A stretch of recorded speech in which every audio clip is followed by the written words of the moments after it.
kasih, kita mulai ya. Assalamualaikum warahmatullahi wabarakatuh. Selamat siang, salam sejahtera kita semua. Itu tadi paparan secara nasional oleh Kepala BPS RI Pak Surya Amin. Sekarang kita paparan di DKI, bahannya nanti pagi dan nanti mudah-mudahan bermanfaat. Saya lihat ini tamu-tamu baru berdatangan ya, wajah-wajah baru dari Bank DKI ya, Mas ya. Kemudian dari El Sinta ya. Dari yang lainnya kelihatannya sudah lama ya, hanya wajahnya baru ya, dari BI, dari Kadin, dari harian bisnis ya, Kompas ya. Baik, pertama inflasi, kedua ekspor impor, ketiga pariwisata, dan keempat sensus pertanian. Bahannya sudah diterima ya. Di samping itu kita juga memberikan informasi statistik nanti bisa dilihat-lihat angka-angka yang ada dalam leaflet informasi statistik atau infostat. Kita mulai saja ya Mbak ya, sama ya. Dan bicara inflasi bagaimana Jakarta ya. Nah kalau kita lihat, jadi inflasi di Jakarta itu lebih rendah dibanding nasional ya. Kalau tadi nasional 1,12%, Jakarta 0,95%, ya. Jadi lebih rendah. Kemudian kalau kita lihat kumulatif selama tahun 2013, yaitu mulai Januari sampai Agustus, inflasi Jakarta 6,83%, nasional 7,94%. Jadi kita masih di bawah Jakarta. Dia akan menjelaskan, Pak Dodi ini di samping kanan saya, Kepala Bidang Statistik Distribusi. Yang perlu dicatat ya nanti Bapak-bapak sekalian, bahwa inflasi Jakarta 0,95% ini ada sebesar 0,31% dari makanan. Ya. Jadi 0,31% dari 0,95% itu dari makanan, dari inflasi makanan, inflasi kelompok makanan. Sedangkan di nasional 0,45. Jadi makanan masih memegang peranan terbesar dibanding komoditi lainnya. Kalau kita lihat inflasi bulan Juli kemarin ya, yang cukup tinggi ya 3%, maka ini sudah menunjukkan kecenderungan yang semakin menurun ya. Lanjut ya. Nah ini kita lihat, ini posisi Jakarta, kita yang merah itu, gambar itu ya. Jakarta masih berada di tengah ya. Malah bergeser ke arah kanan. Artinya kita sebenarnya kecil dibanding provinsi-provinsi lainnya di 5,8. Jadi naik yang melalui Jakarta. Tetapi kalau kita lihat yang di tengah itu, gambarnya itu, produk Jakarta bulan Juli naik, tetapi dibanding tahun lalu justru menurun. Ya. Bulan Julinya naik, tetapi dibanding tahun lalu justru ekspor yang melalui Jakarta, produk Jakarta menurun. Kemudian kita lihat impor ya, impor yang melalui Jakarta. Ini bisa impor Jakarta, bisa impor Jawa Barat dan sebagainya ya. Kita lihat impornya pada bulan Juli 2013 ini meningkat dibanding pada bulan Juni 2013. Meningkat tahun sebelumnya, maka impor ini mencatat penurunan ya. Di situ minus 2,07% ya. Barang modal sudah menurun ya. Barang modal menurun Januari Juli dibanding tahun 2013 dibanding Januari Juli 2012 dari 18 miliar dolar menjadi 14 miliar. Jadi ada penurunan impor. Yang meningkat adalah bahan baku penolong dari 35,6 menjadi 35,9. Meningkat maupun yang menurun baik ekspor maupun impor. Lanjut ya. Kemudian kita berbicara pariwisata. Pariwisata pada bulan Juli 2013 itu menurun dibanding bulan Juni 2013 ya. Sama dengan nasional tadi disebutkan, nasional menurun. Ternyata yang memasuki Jakarta melalui Soekarno-Hatta, Tanjung Priok maupun Halim penurunannya sebesar minus 10,23%. Minus 10,23%. Nasional juga menurun ya. Kalau nggak salah tadi disebutkan minus 9,09%. Jadi kita menurun. Kemudian kalau kita lihat dibandingkan tahun lalu, kita lihat dibandingkan Juli 2012 juga mencatat mencatat penurunan minus 0,82%. Jadi kita juga bicara minus 0,82%. Nah ini adalah tren ya. Kita lihat ya kebangsaannya, nanti Pak Dodi akan memperjelas. Wisatawan mancanegara itu dari mana saja yang paling banyak ya? Apakah masih Malaysia? Ternyata sudah digeser Cina sekarang ya.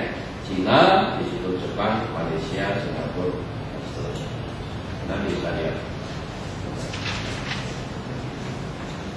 Dampak daripada penurunan Wisman tadi kita lihat lanjut ya pada tingkat pembelian kamar. Nah ini tingkat pembelian kamar kita ini menurun pada bulan Juli ya. Sekarang 57,26%. Sementara pada bulan sebelumnya masih 59,4%. Menurun ini ya. Jadi kan Wismannya kurang, ya tentunya ada dampaknya ya. Kemudian kalau dibandingkan tahun sebelumnya juga mencatat penurunan ya. Tahun sebelumnya itu 58,81%. Jadi tentunya ini dampaknya berlanjut ya. Kalau jumlah kunjungannya menurun ya diperkirakan pengaruhnya terhadap pembelian kamar, sarana fasilitas pariwisata lainnya juga berdampak. Sensus pertanian. Ini sensus pertanian tadi sudah diuraikan secara nasional. Ini merupakan kewajiban suatu negara 10 tahun sekali. Bagaimana Jakarta? Kita lihat Jakarta. Jakarta ini kan tidak potensi pertanian.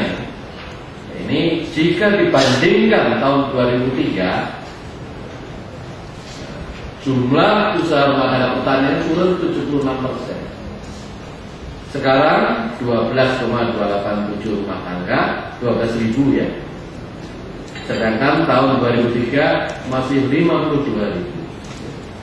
Jadi wajar kan petani di Jakarta itu berkurang jumlahnya kan.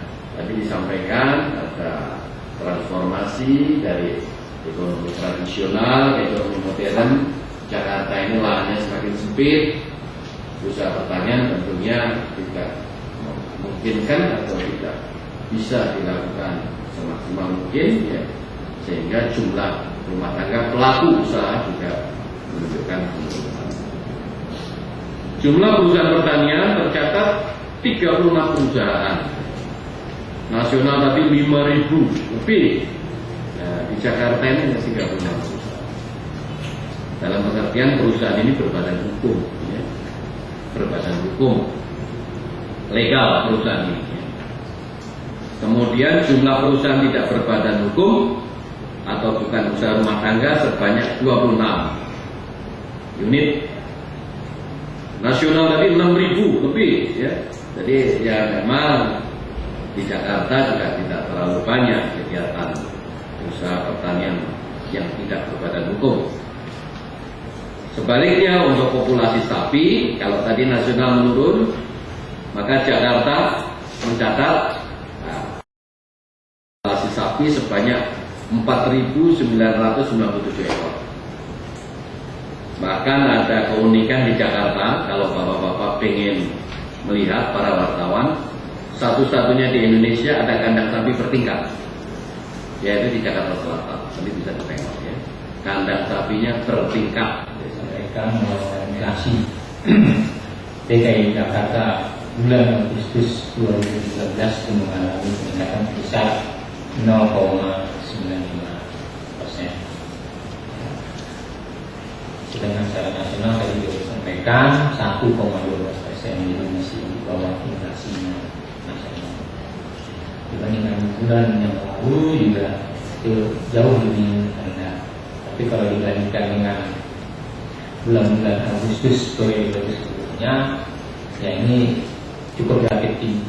Jadi ini adalah inflasi di Jakarta pada bulan-bulan Agustus dari 2008 sampai 2013. Ya, jadi ternyata 0,95 relatif tinggi dibandingkan dengan bulan Agustus sebelumnya. Ya. 2012 Agustus 2012 0,81, Agustus tahun 2011 1,15, 2010 0,99, dengan 2009 0,45 dan 2008 hanya mencapai 0,5. Ini semua mengalami kenaikan harga atau inflasi secara total subkelompok.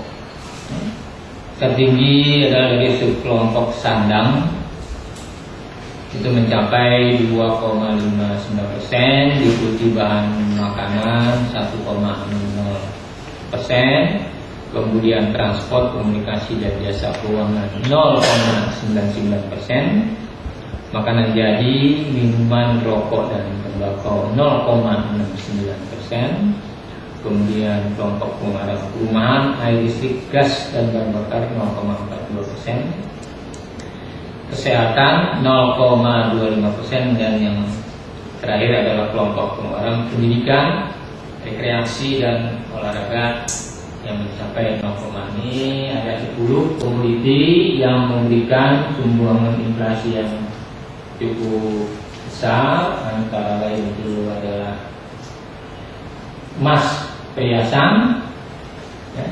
Jadi dari 0,95%, dari 0,95% inflasi DKI Jakarta bulan Agustus 2013 yang 0,9%, tertinggi disumbang dari komoditi emas perhiasan, ya, yang mencapai 0,2390%.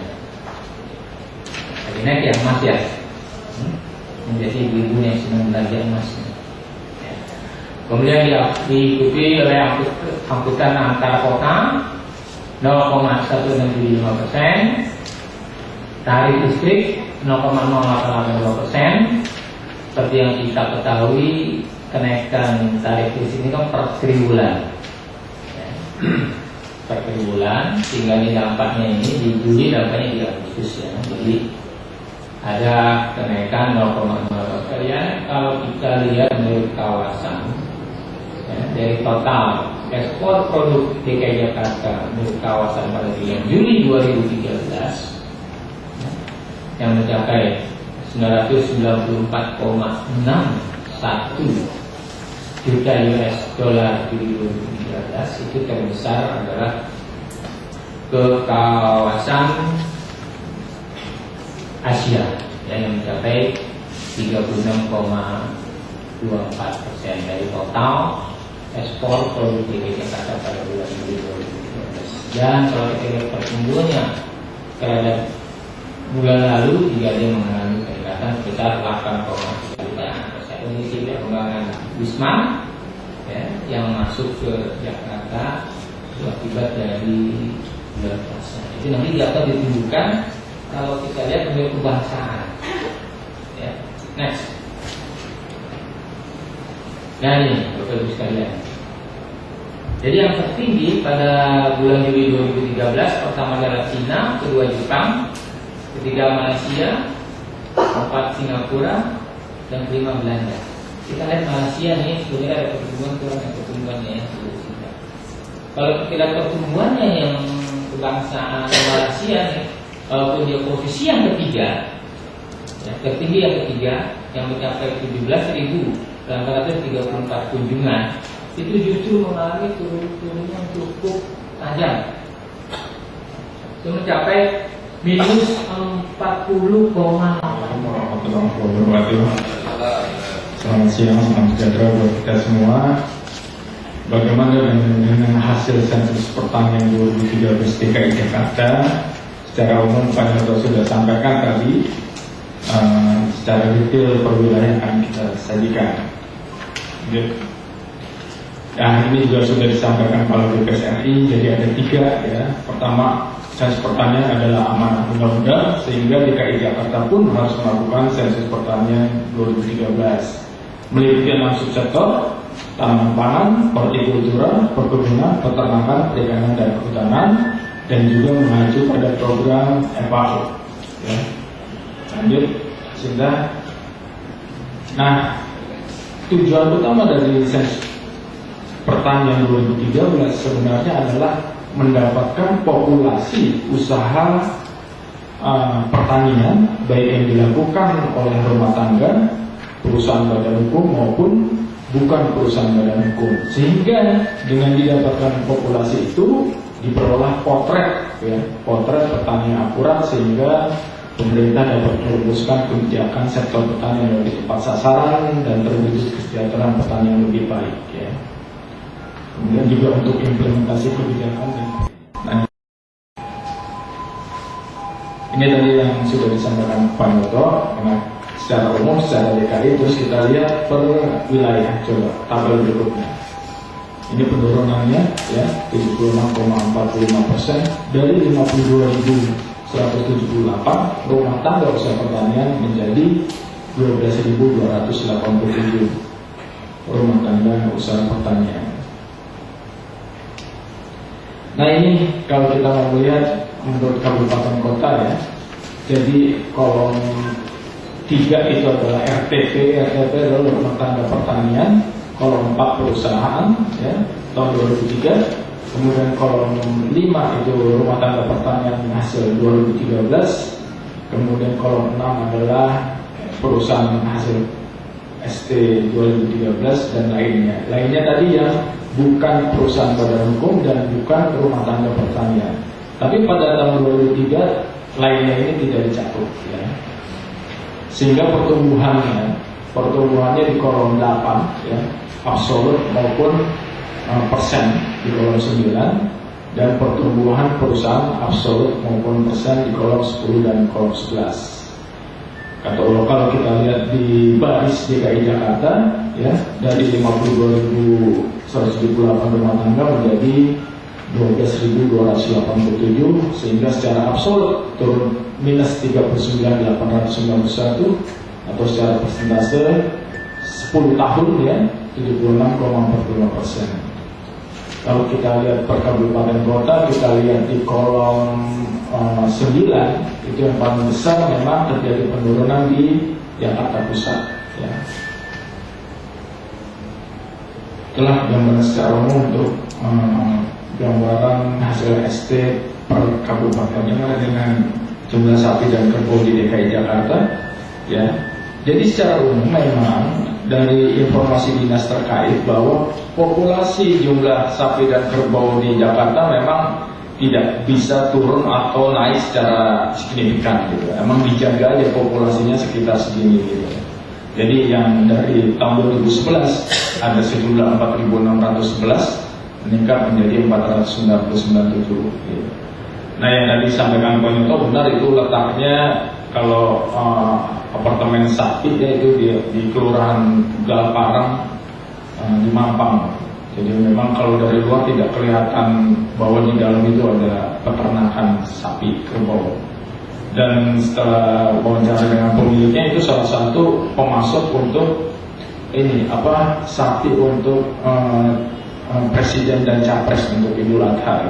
Sapinya bagus sekali, besar dan sehat ya. Lanjut, bagaimana dengan kabupaten kota? Kabupaten kota secara jumlah totalnya itu yang mengalami penurunan hanya terjadi di Jakarta Pusat dan Jakarta Timur ya. Tapi penurunannya pun juga nggak signifikan ya. Yang terjadi kenaikan cukup besar terjadi di Jakarta Utara sebesar 29,76% ya. Kemudian diikuti Jakarta Selatan 20,58%. Demikian saudara-saudara warahmatullahi wabarakatuh. Terima kasih Pak Pak Tono. Barangkali kita akhiri saja di sini. Nanti kalau masih ada pertanyaan dari teman-teman bisa langsung ke Pak Bidang yang menangani ya. Dan mudah-mudahan pertemuan kita ini bisa berlanjut itu karena jumlah